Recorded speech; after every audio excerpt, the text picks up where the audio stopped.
What's going on, guys? It's Red Bull Tanker, and welcome back to Operation Red Inferno. I've decided that I am not going to do a turn 12 because it is pretty obvious that the Allies have lost this game.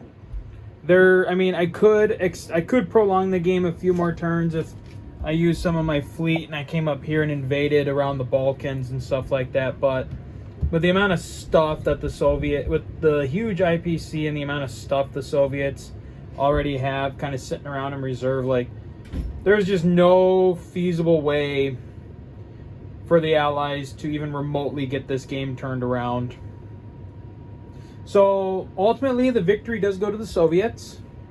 With this being my fourth playthrough, and I mean, I'll admit that this fourth time is a time that I've actually played with a full knowledge of the rules now.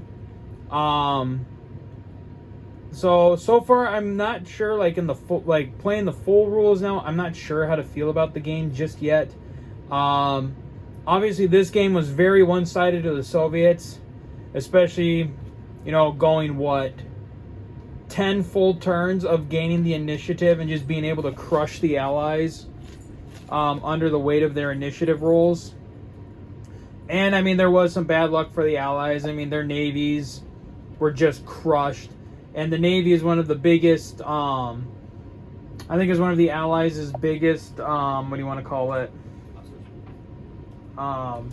It's one of their, small advantages that they have over the Soviets, that they could build a large fleet and then use it to basically move their massive armies around and try and get to places. Whereas at least for a while, the Allies do have a large amount of money to pull from.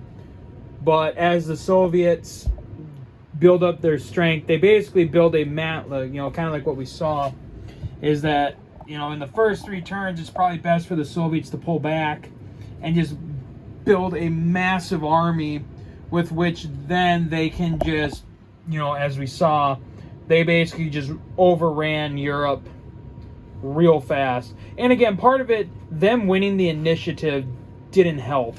Well, it didn't, at least it helped them, didn't help the Allies. With them being able to attack first and the Allies hardly being able to put up any stopgaps, that really hurt them. And even with the inclusions of Turkey, Sweden, Finland, and Spain adding their armies into the game, it did nothing to really blunt the Soviet juggernaut once it got going. Now, if the Soviets had lost the initiative at any point along the way, would the steamroller have stopped? No, it probably would have just been, it would have just been halted for a turn or two, and then it would have gotten going again. Kind of like what was happening right now. The Soviets kind of had to take a break in Madrid, which allowed the Allies to build up. But it's not going to be much, especially once the bombers get in range of London. If the Allies can't defend London and they lose that major factory, then eventually the Soviets will just regain their strength to make the final push, which was obvious, which was going to happen.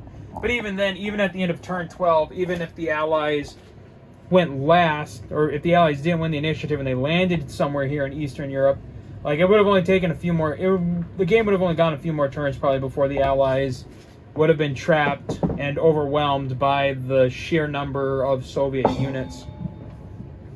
So yeah,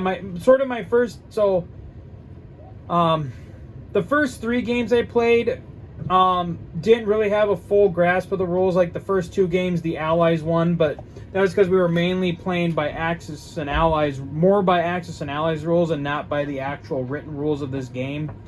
So, there were mistakes of, destroyers attacking on a 2 when they were supposed to attack on a 3, artillery being able to move 2 spaces, mechs attacking on a 3 instead of a 2, or even a 1 when it comes to Axis and Allies.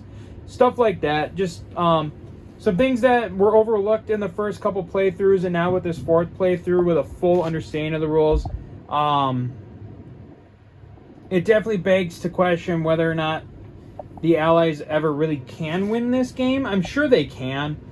I think a lot of it might have to do with that the Allies just never attacked the Soviets during their during the first 2 to 3 turns when they gained the surprise.